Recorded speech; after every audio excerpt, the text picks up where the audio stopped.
Hello दोस्तों, कैसे हैं आप। आज हम एक्सप्लेन करने वाले हैं मूवी स्टीफन को, जो हाल ही में आई है। इसलिए आप वीडियो को लाइक कर दीजिए। हम शुरू करते हैं आज की वीडियो। तो मूवी की शुरुआत में हम स्टीफन नाम के लड़के को देखते हैं, जो फिल्म बनाने के लिए एक लड़की का ऑडिशन ले रहा होता है। फिर जब लड़की अच्छे से डायलॉग बोलने लगती है तो स्टीफन बहाने से किचन में जाता है और वहाँ से चाकू लाकर लड़की को जान से मार डालता है। इसी तरह से हम आए दिन स्टीफन को नई नई लड़कियों का ऑडिशन लेते देखते हैं, जहां वह इसी तरह से उन लड़कियों को मारे जा रहा था। इसके बाद हम एक पुलिस वाले राजू को देखते हैं, जो एक सीरियल किलर को ही ढूंढ रहा था, क्योंकि अब तक 9 लड़कियों का खून हो चुका है, पर अभी तक पुलिस को एक भी लाश नहीं मिली। हालांकि पुलिस के पास सीरियल किलर का स्केच है, जो कि स्टीफन का ही था, यानी पुलिस को सच पता चल गया। जिसके बाद पुलिस वाले स्टीफन के घर की ओर जाने लगते हैं। यहाँ स्टीफन भी एक थाने में आकर पुलिस वाले से कहता है कि सर, मैंने मर्डर किए हैं, जिस पर पुलिस वाले को लगता है कि ये मजाक कर रहा है। लेकिन जैसे ही स्टीफन बताता है कि मैंने ही 9 लड़कियों का खून किया है, यह सुनकर तो पुलिस वाले के होश उड़ जाते हैं और वह तुरंत बाकी ऑफिसर्स को इन्फॉर्म करता है। जिसके बाद हम देखते हैं कि सीरियल किलर के पकड़े जाने वाली बात मीडिया में भी फैल गई थी। इसलिए आज एक ऑफिसर से मीडिया स्टीफन के बारे में ही पूछ रही थी। तब वह ऑफिसर कहता है कि हम इस केस की जांच कर रहे हैं और यह केस अब से माइकल नाम के ऑफिसर ही हैंडल करेंगे, ताकि हम यह जान पाएं कि इस स्टीफन ने इतने मर्डर क्यों किए और उसने लाश कहां फेंकी है। जिसके बाद हम देखते हैं कि हर जगह स्टीफन को फांसी देने की बात हो रही थी। इधर माइकल के सीनियर उसे कहते हैं कि इस केस को जल्दी से रफा दफा करो। जिसके बाद माइकल इस केस में लग जाता है और उसके दिमाग में कई सवाल थे, जिसका माइकल को जवाब चाहिए था। इसके बाद स्टीफन से माइकल सब कुछ पूछता है कि किस लड़की को कैसे मारा, तो स्टीफन भी सब डिटेल में बताता है। यह जानकर माइकल भी हैरान था। फिर माइकल स्टीफन से पूछता है कि लड़कियों की लाश कहाँ है, तो स्टीफन कहता है कि मैं तो उन्हें मारकर जंगल में फेंक आता था। फिर जब मैं लाश देखने जाता था तो लाश वहाँ होती ही नहीं थी। यह सुनकर माइकल समझ नहीं पाता कि आखिर लाश कैसे गायब हो सकती है। इसी के चलते माइकल स्टीफन के साथ लाश फेंकने वाली जगह पर भी जाता है, तो वहाँ 1-2 लड़कियों की सोने की चेन पड़ी थी, जिसका मतलब है कि स्टीफन सच कह रहा है और उन लाशों को या तो जानवर खा जाते होंगे या फिर कोई उन्हें उठा ले जाता होगा। इसके बाद आज स्टीफन को कोर्ट में पेश किया जाता है, जहाँ स्टीफन जज के सामने भी अपना गुनाह मान लेता है कि उसने ही यह खून किए हैं। तब यहाँ जज को स्टीफन की हरकतें सही नहीं लगती, क्योंकि वह कुछ न कुछ किए जा रहा था। इससे जज समझ जाते हैं कि स्टीफन की दिमागी हालत कुछ ठीक नहीं लग रही। इसलिए वे ऑर्डर देते हैं कि पहले स्टीफन की दिमागी जांच की जाए और इसके लिए पुलिस को 15 दिन का समय मिलता है, ताकि वे पूरे केस की जाँच कर सके। और जब कोर्ट से स्टीफन को ले जा रहे होते हैं तो यहाँ पब्लिक स्टीफन को मारने के लिए आ जाती है। तब माइकल की टीम जैसे तैसे स्टीफन को वहाँ से बचाकर ले जाती है। अब यहाँ से सीन पास्ट में जाता है, जहाँ स्टीफन जब छोटा था तब आज वह अपनी माँ के साथ एक पप्पी को लेकर आता है। तब स्टीफन की माँ उससे कहती है कि यह ले तो आए हो, पर इसका ध्यान रख पाओगे, और तुम्हारे पापा देखेंगे तो गुस्सा करेंगे। लेकिन स्टीफन कहता है वह मैं देख लूंगा। इसके बाद रात को जब स्टीफन के पापा घर आते हैं तो स्टीफन अपने पप्पी को छुपा देता है और खुद पढ़ने बैठ जाता है। तब हमें पता चलता है कि असल में स्टीफन के पापा एथलीट थे, जिन्हें आगे बढ़ने का मौका नहीं मिला, इसलिए वह पीटी टीचर बनकर रह गए। और अब स्टीफन के पापा यही चाहते हैं कि स्टीफन उनकी जगह एथलीट बनकर आगे बढ़े। हालांकि अपने फेलियर के कारण वह आए दिन शराब पीते हैं और घर में कला चलता रहता है, जिसमें कई बार वह स्टीफन की माँ को भी मारते हैं। अब थोड़ी ही देर में स्टीफन देखता है कि उसका पप्पी तो उसके पापा के पास आ गया है, जो देखकर स्टीफन के पापा भड़कने लगते हैं कि यह पिल्ला मेरे घर कैसे आया। इसी बात पर वह स्टीफन की माँ का गला दबाने लगते हैं और स्टीफन देखता है कि पापा ने पप्पी को मार डाला। तब स्टीफन तो रोने लगता है और उसकी माँ पप्पी को दफना आती है। अब सीन प्रेजेंट में आता है और सीमा नाम की एक साइकेट्रिस्ट को स्टीफन की दिमागी जांच करने के ऑर्डर मिले थे, इसलिए वह यहाँ आकर स्टीफन से सवाल जवाब करने लगती है। तब स्टीफन भी सब सही से बताता है और वह यहाँ अपने बचपन की बात बताने लगता है कि कैसे उसके पापा शराब पीकर उसे और उसकी माँ को मारते थे। फिर स्टीफन कहता है कि मेरी कहानी बाद में बदल गई थी। फिर सीन दोबारा पास्ट में जाता है और आज स्टीफन अपनी माँ के साथ हॉस्पिटल आया था क्योंकि उसके पापा को पीटा गया है। यहाँ कांस्टेबल की बातों से पता चलता है कि स्टीफन के पापा ने एसआई की बेटी की एक कपड़े बदलते हुए वीडियो वायरल कर दी, जिसके चलते एसआई की बेटी आत्महत्या करने वाली थी पर उसे बचा लिया गया और इस कारण से स्टीफन के पापा को पीटा गया था। अब यहाँ स्टीफन की माँ जब अपने पति के सामने आती है तो स्टीफन के पापा अभी भी उसकी माँ पर रौब दिखा रहे थे। इससे स्टीफन की माँ को बहुत गुस्सा आता है और वह उन्हें बुरी तरह से मारने लगती है, जिसके बाद स्टीफन की माँ अपना केक का बिजनेस जो उन्होंने अपने पति के चलते बंद कर दिया था उसे दोबारा खोलती है और धीरे धीरे करके उन्होंने पूरे घर को अपने अंडर कर लिया था, जहाँ उन्होंने अपने पति को कोई दवाई देनी शुरू कर दी थी। इसके चलते स्टीफन के पापा स्टीफन की माँ से डरने लगे थे। फिर स्टीफन सीमा से कहता है कि दुनिया की नजरों में तो हमारा परिवार एकदम नॉर्मल था, पर अंदर से मेरे घर वाले अजीब थे। मेरी माँ ने पहले बहुत जुल्म सहा, इसलिए अब वह पापा पर जुल्म करने लगी। हालांकि एक दिन जब स्टीफन के घर कुछ मेहमान आते हैं तो यहाँ स्टीफन की माँ ऐसे दिखाती है जैसे आज भी स्टीफन के पापा की चलती है, पर स्टीफन जानता था यह सब ढोंग है दुनिया को दिखाने के लिए। अब सीन प्रेजेंट में आता है और सीमा माइकल के साथ थी। वह बताती है कि यह स्टीफन का समझ नहीं आ रहा कि यह सच कह रहा है या झूठ। मुझे इसके कुछ और टेस्ट करने होंगे क्योंकि कभी तो वह एकदम नॉर्मल हो जाता है तो कभी वह ऐसे बिहेव करता है कि वह पूरा पागल हो। तब माइकल कहता है कि हमें सच तक पहुंचना ही पड़ेगा और स्टीफन के पापा के खिलाफ तो केस भी दर्ज है, जहां उन्होंने पहले अपनी बीवी को मारा, उसके बाद चाकू से खुद की जान ले ली। फिर अगले दिन से सीमा उन परिवार वालों से मिलने लगती है जिनकी बच्चियों को स्टीफन ने मार दिया। वहीं माइकल भी स्टीफन की जानकारी निकालने चल दिया था क्योंकि इन्हें जानना था कि स्टीफन सच कह रहा है या झूठ। तब माइकल को स्टीफन के पड़ोसी बताते हैं कि बचपन से स्टीफन अकेले ही रहता था, हमें तो विश्वास नहीं होता कि वह ऐसा भी कर सकता है। इसके बाद माइकल स्टीफन के बचपन के दोस्त को मिलने बुलाता है, जो बताता है कि स्टीफन के परिवार वाले अच्छे तो थे, लेकिन एक बार जब हम वीडियो गेम खेल रहे थे तब स्टीफन की माँ ने मुझे घर से जाने को कहा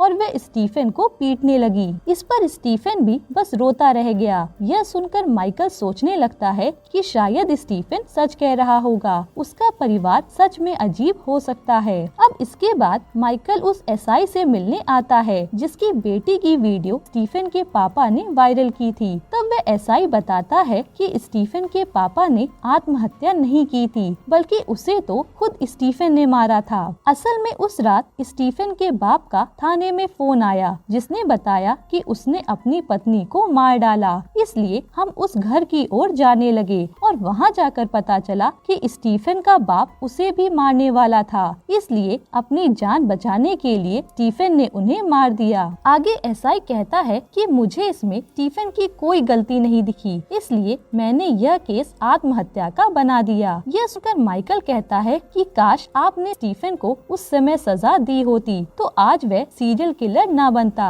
अब यहाँ से ये सारी बात माइकल सीमा को बताने आता है और सीमा कहती है कि अब हम स्टीफन का यह सच जानते हैं। इससे पता चल सकता है कि वह सच कह रहा है या झूठ, हम उसे यही सवाल कल पूछेंगे। अब यहाँ से सीन पास्ट में जाता है जहाँ स्टीफन बड़ा हो चुका था और स्टीफन की माँ ने स्टीफन के पापा को अपना नौकर ही बना लिया था, जिससे वह बहुत डरते थे। फिर यहाँ स्टीफन के पापा कहते हैं कि बेटा मुझे साफ सफाई करनी है, इसलिए तू अपनी माँ की साड़ी प्रेस कर दे, उसे आज यही साड़ी पहननी है, वह घर कभी भी आती होगी। तब स्टीफन अपने पापा की बात मानकर साड़ी प्रेस करने लगता है। उसी समय एक कुरियर वाला आता है जो स्टीफन को एक लेटर देता है। तब स्टीफन को पता चलता है कि उसे चेन्नई में जॉब मिली है, इसलिए वह खुश हो जाता है। इससे उसके पापा भी खुश हो गए थे, लेकिन यहाँ स्टीफन को याद आता है कि वह साड़ी पर प्रेस छोड़ आया और ये जाकर देखते हैं कि साड़ी तो जल गई है। इससे स्टीफन के पापा कहते हैं कि अब तेरी माँ देखेगी तो मुझे और मारेगी, जिस पर स्टीफन कहता है कि कुछ नहीं होगा, आप बस मेरे साथ चलिए, हम ऐसी ही नई साड़ी ले आएंगे, माँ को पता नहीं चलेगा। जिसके बाद काफी सालों से बंद स्टीफन के पापा आज स्टीफन के साथ बाहर निकलते हैं, जिससे उन्हें बहुत अच्छा लगता है। फिर स्टीफन जाकर वैसी ही नई साड़ी ले आता है और ये लोग घूम रहे होते हैं। तब स्टीफन के पापा कहते हैं कि बेटा कई सालों से सिगरेट नहीं पी, तो एक पिला दे। तब स्टीफन उन्हें सिगरेट पिलाता है। यह पीकर तो उन्हें काफी अच्छा लगता है, इसलिए वह एक दो बार और सिगरेट पीने लगते हैं। जिसके बाद ये दोनों चुपचाप घर आ जाते हैं। हालांकि घर आते ही स्टीफन की माँ को पता चल जाता है कि उसका पति घर से बाहर निकला, इसलिए वह उन्हें मारने लगती है। तब स्टीफन अपने पापा को बचाने आता है तो उसकी माँ उसे भी मारने लगती है कि जरूर यह तेरा काम होगा, तेरी इतनी हिम्मत कैसे हुई कि मेरी इजाजत के बिना तू बाहर चला जाए। तब हमें पता चलता है कि स्टीफन की माँ अपने पति और बच्चे दोनों को कंट्रोल में करके रखती है। उन्हें नहीं पसंद कि ये दोनों अपनी मनमानी करे। उसी समय स्टीफन की माँ के हाथ स्टीफन का जॉब लेटर लगता है, जो वह देखकर कहती है कि तू अब बाहर जाएगा तो हमें तो भूल ही जाएगा, इसलिए वह स्टीफन का जॉब लेटर फाड़ देती है। इस पर स्टीफन को बहुत गुस्सा आता है तो उसकी माँ कहती है कि तुम बाप बेटे दोनों घर में ही रहोगे। यह सुनकर स्टीफन किचन में जाता है और वहाँ से चाकू लाकर अपनी माँ को मार देता है। तब स्टीफन के पापा यह देखकर खुश हो जाते हैं कि तूने यह कितना अच्छा काम किया है, इसलिए वह कहते हैं कि कोई भी पूछे तो कहना यह खून मैंने किया है। इसलिए स्टीफन के पापा उस खून का इल्जाम अपने सर पर ले लेते हैं और पुलिस को भी फोन करके बता देते हैं कि मैंने अपनी पत्नी को मार डाला। और स्टीफन अपनी माँ को मारने के बाद सदमे में आ गया था। इसके बाद स्टीफन का एकदम से दिमाग घूमता है और वह अपने पापा को भी मार डालता है। अब सीन प्रेजेंट में आता है और यह बात स्टीफन ने सीमा को बताई थी, जो जानकर सीमा हैरान थी। फिर अगले दिन यह बात वह माइकल से बताती है कि स्टीफन ने ही अपने मम्मी पापा को मारा है। तो माइकल कहता है कि अब हम यह तो प्रूव नहीं कर सकते, लेकिन हमारे हाथ एक सुराग लगा है। यहाँ माइकल एक वीडियो दिखाता है जिसमें स्टीफन पहले जिस बिल्डिंग में रहता था वहाँ का वॉचमैन बताता है कि स्टीफन के साथ कोई लड़की भी रहती थी, अब पता नहीं वह कहाँ गई। फिर माइकल कहता है कि स्टीफन सरेंडर करने वाले दिन पहले चर्च गया था, जिस पर सीमा कहती है कि स्टीफन तो गॉड में मानता ही नहीं, यानी वह किसी से मिलने गया होगा। साथ ही स्टीफन के घर से एक बैंड भी मिला था जिस पर सेम उसी चर्च का नाम है, यानी हो सकता है कि स्टीफन का कोई साथी चर्च से कनेक्टेड हो और वह कोई लड़की हो सकती है। इसी सिलसिले में पता करने माइकल और सीमा फादर के पास आते हैं और वह उनसे स्टीफन जिस दिन चर्च आया था उस दिन चर्च में आई लड़कियों की लिस्ट ले लेते हैं। फिर वह उन लड़कियों की लिस्ट के जरिए ही उस लड़की को ढूंढने की सोचते हैं जो स्टीफन से मिली हो सकती है। इसके बाद सीमा स्टीफन से मिलने आती है और उसे सवाल जवाब करने लगती है। तब स्टीफन भी आराम से सबके जवाब दे रहा था। फिर जैसे ही सीमा स्टीफन से चेन्नई वाले फ्लैट के बारे में पूछती है तो स्टीफन चुप हो जाता है और कहता है कि बाकी के सवाल आप कल कर लेना। यह सुनकर सीमा समझ जाती है कि स्टीफन का चेन्नई से कुछ कनेक्शन है। यह बात सीमा माइकल को भी बता देती है। इधर माइकल फादर से रिक्वेस्ट करता है कि 22 से 25 साल की उन लड़कियों को आप चर्च बुलाइए जो उस दिन स्टीफन के आने पर मौजूद थीं। तब फादर भी मान जाते जाते हैं और वह उन सारी लड़कियों को चर्च बुला लेते हैं। यहाँ माइकल भी सारी लड़कियों पर नजर रख रहा था। यहाँ हैरानी वाली बात थी कि 7 से 8 लड़कियाँ चर्च नहीं आती, जिससे माइकल को लगता है कि कहीं इन्हें मार तो नहीं दिया स्टीफन ने। जिसके बाद माइकल चर्च न आने वाली लड़कियों से मिलता है तो मालूम पड़ता है कि सारी लड़कियां जिंदा है और यही बात माइकल सीमा को बताता है। तब सीमा चर्च वाली लिस्ट और माइकल की लिस्ट मिलाती है जिसमें मैरी जॉन नाम के आगे टिक नहीं था, जिसे देख माइकल कहता है कि मैं तो सारी लड़कियों से मिल आया, या मैरी तो कहीं नहीं दिखी। इसी बारे में पता करने माइकल फादर के पास आता है तो पता चलता है कि मैरी तो इस चर्च से 2 महीने पहले ही जुड़ी है और यह वही लड़की थी जो माइकल के सामने बैठी थी, पर माइकल ने ध्यान नहीं दिया। इसके बाद माइकल मैरी को पकड़कर थाने ले आता है और उसे पूछता है कि तुम्हारा स्टीफन से क्या रिश्ता है। तब मैरी बताती है कि मैं एक्ट्रेस बनना चाहती थी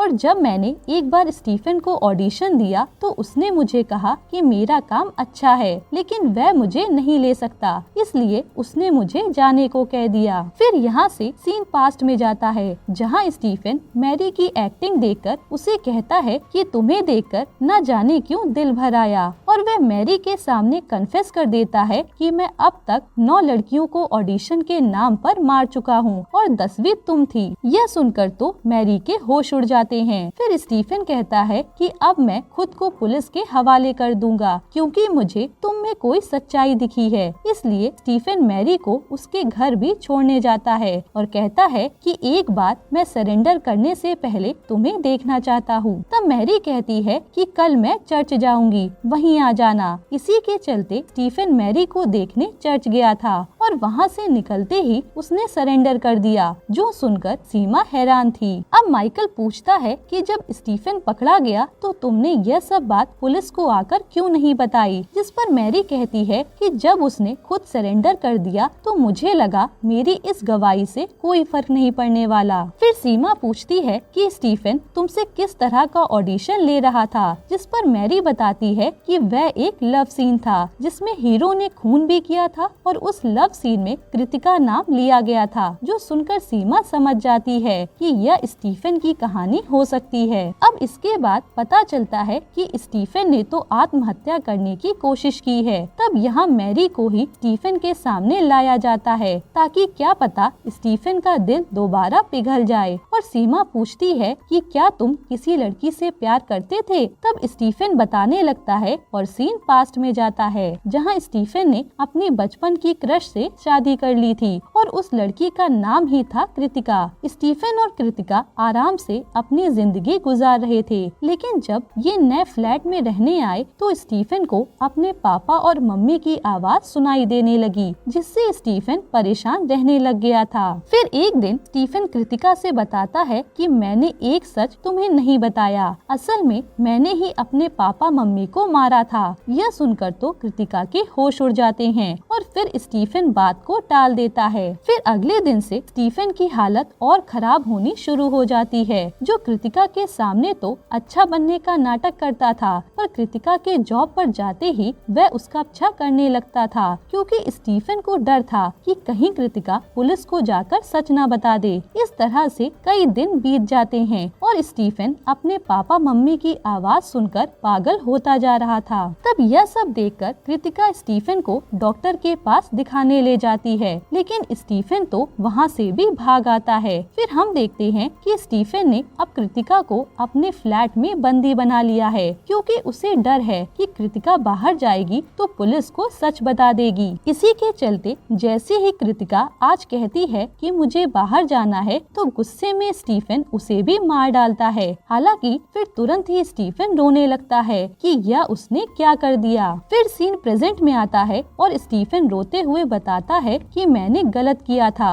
और जब मैंने मैरी को देखा तो उसकी मासूमियत देखकर मेरा दिल पिघल गया, जिसके चलते मैंने सरेंडर कर दिया। अब अगले दिन कोर्ट में सीमा आकर जज को बता देती है कि ऐसे तो स्टीफन नॉर्मल है, पर खून करते वक्त वह साइको बन जाता है, इसलिए उसे काउंसलिंग की जरूरत पड़ सकती लगती है। फिर यहाँ जज सारे सबूत और स्टीफन की मेडिकल रिपोर्ट को देखते हुए स्टीफन को 28 साल की सजा सुनाते हैं, जो जानकर उन लड़कियों के माँ बाप को राहत मिलती है जिन्हें स्टीफन ने मारा था। फिर यहाँ से स्टीफन को जब पुलिस ले जा रही होती है तो अकेले में स्टीफन बैठा मुस्कुराने लगता है और स्टीफन ने जितने भी लोगों को मारा था वे सब उसे अपने सामने नजर आते हैं। तब हमें पता चलता है कि बचपन में स्टीफन के पापा ने नहीं बल्कि स्टीफन ने खुद अपने पप्पी को जान से मारा था। साथ ही स्टीफन ने ही लड़कियों के वॉशरूम में कैमरा छुपाया था और एसआई की बेटी की वीडियो लीक की थी, जिसका इल्जाम स्टीफन के पापा ने अपने सर ले लिया ताकि स्टीफन पर आंच न आए। हालांकि स्टीफन तब भी नहीं सुधरा, वह आए दिन लड़कियों को छेड़ता था